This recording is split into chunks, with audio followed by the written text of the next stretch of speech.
Hi everyone, my name is Adelia Garay, and today I will be your host giving you my version of rock stories. So let's not waste any time and get straight into it. Here is Indiana Stones. Indiana Stones was found on a hike I went on. Thought this would be a great rock to use for this assignment. Now you might wonder, how did Indiana Stones get his name?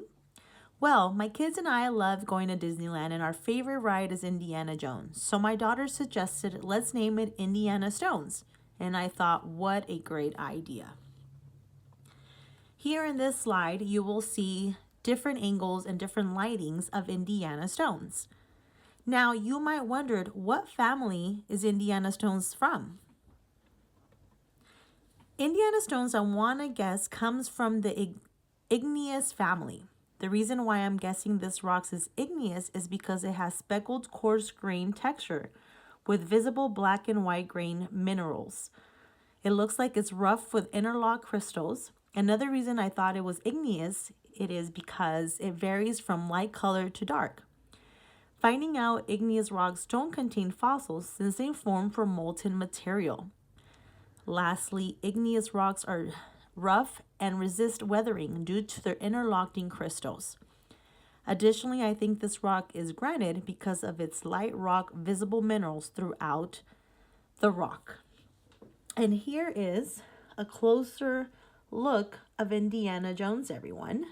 As you can see, as mentioned before, light and dark, the black and gray here and the white up here, and the rough texture that it has. Now let's get a little bit more into the life cycle of an igneous stone. Igneous rocks are formed when magma from an eruptive volcano cools and silicifies. Over time, the elements break down the rocks into small rocks or sediments.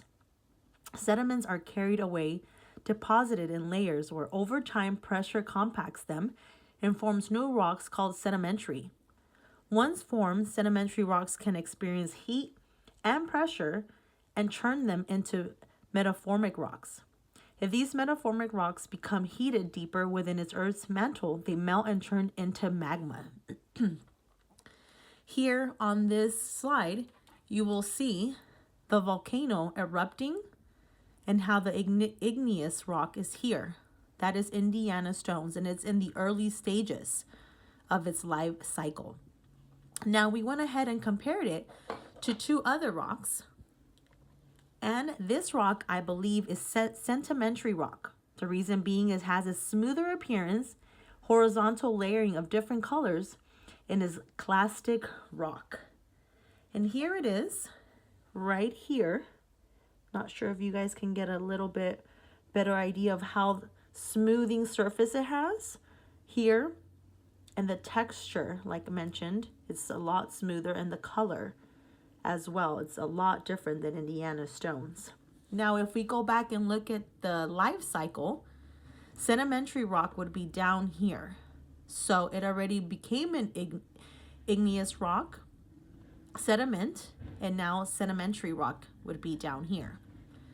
We also compared it to my next rock. But before I show you, let me go ahead and tell you a little bit about it. The lava rock seen here is also an igneous rock, but unlike my stone that cooled slowly, this cooled quickly on the Earth's surface. This rock, possibly the scoria rock, is different from mine in appearance as well. It has a porous appearance from the gas bubbles that were trapped inside during its formation. It also has no visible layers or swirls of minerals. Now let me go ahead and show you from different angles. This here is the lava rock that I have. And you can see here up close on the holes that it has compared to Indiana Stones from the gas bubbles, and also the rough texture that it also contains. So you can see clearly the difference. I'm not sure if you guys can see here, side by side, how different they look.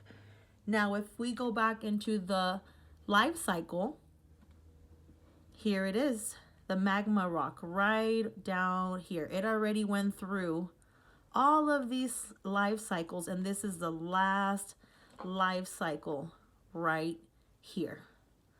Well, everyone, this is going to conclude my version of my rock story. I hope you guys learned something. I hope you guys enjoyed it. Until next time, I am your host, Adelia Garay. See you later.